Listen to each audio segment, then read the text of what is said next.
What's up, travelers? What if I told you the future we feared the most has already begun? That the neon-soaked nightmare of Cyberpunk 2077, the corporate stranglehold of the Outer Worlds, and plenty of others are not fiction at all, but prophecy. A prophecy we are walking into one merger, one acquisition, and one algorithm at a time. Let's talk about it.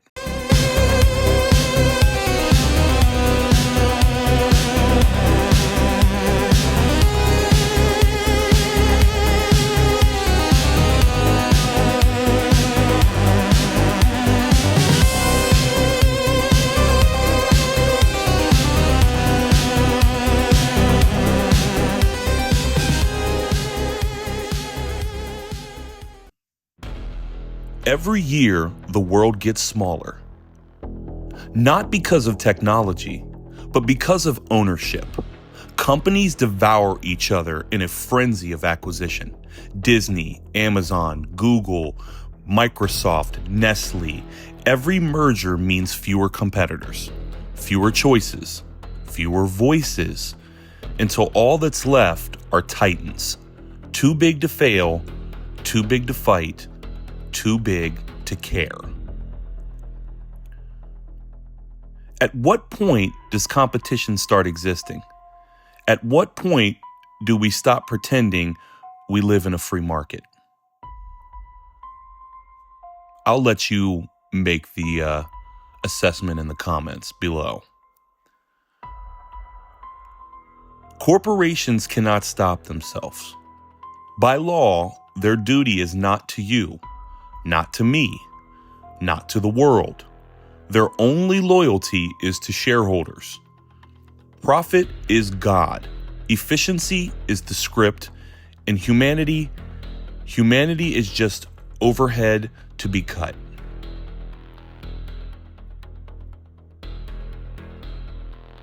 That's why automation is spreading like wildfire.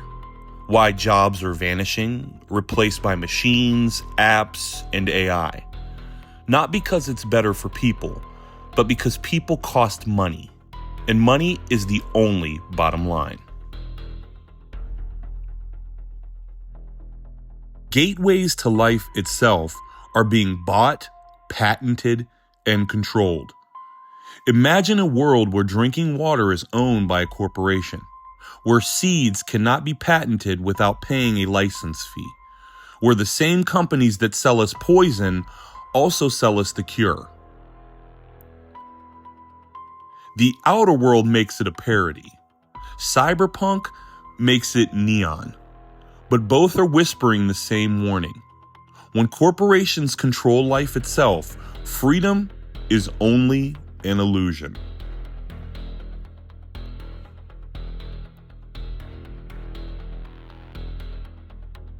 And while you sleep, they write the laws. Lobbyists sit with politicians, draft the bills, and buy the votes. Any leader who dares to speak out is silenced, removed, replaced, blackmailed. What you see on the news isn't democracy, it's theater. A show designed to convince you that choices still exist, when they don't. But the end game is even darker. It's not just profit, it's control. The merging of man and machine, not for liberation, but for surveillance. Cybernetics, implants, biometric tracking, dressed up as progress, but really shackles disguised as upgrades. A future where every heartbeat, every thought, every bite of food is monitored and monetized. If your very body is owned by the company that built it, are you even human anymore?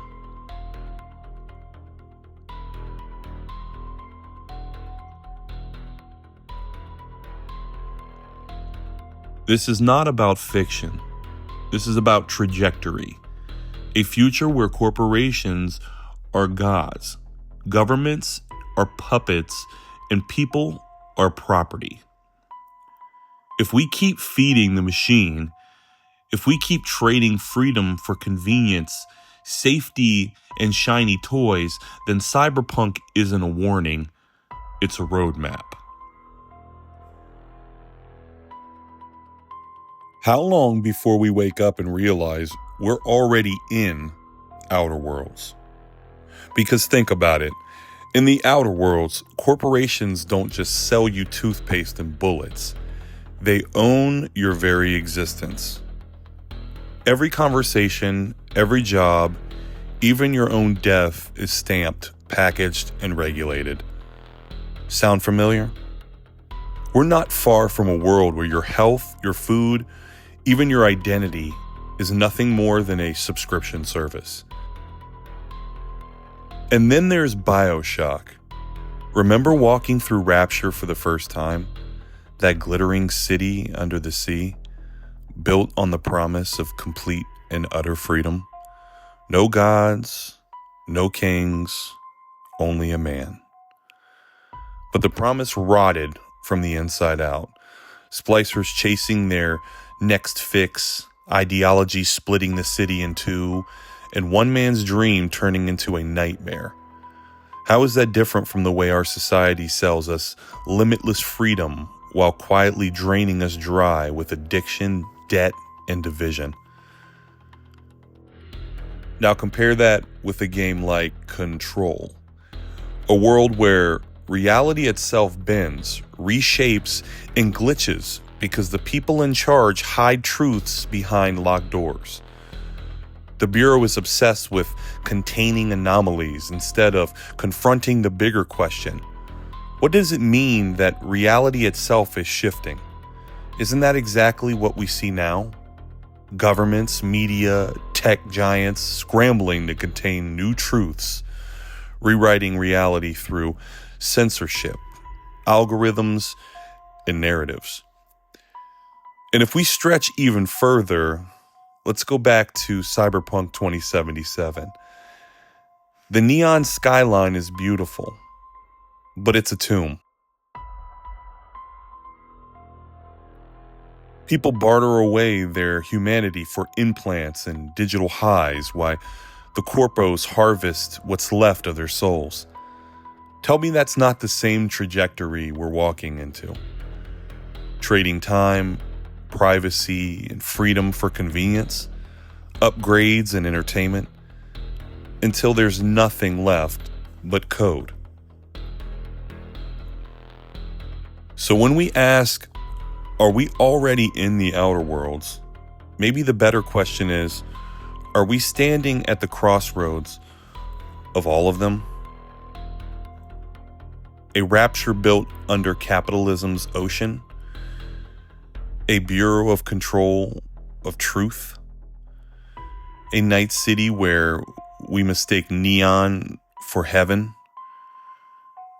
An outer world where even our choices have been prepackaged for maximum profit? The parable is simple. The games show us what we think is fiction, but fiction is just prophecy with better graphics.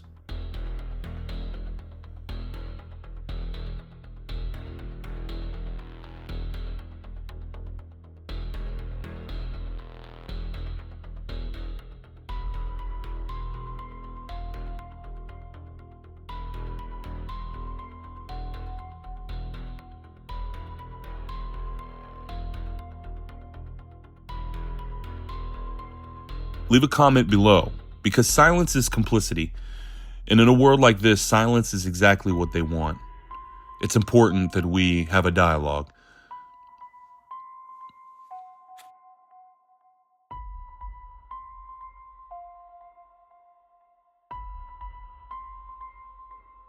Raise my hands today.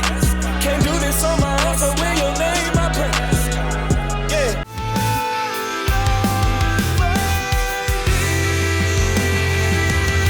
Alone again.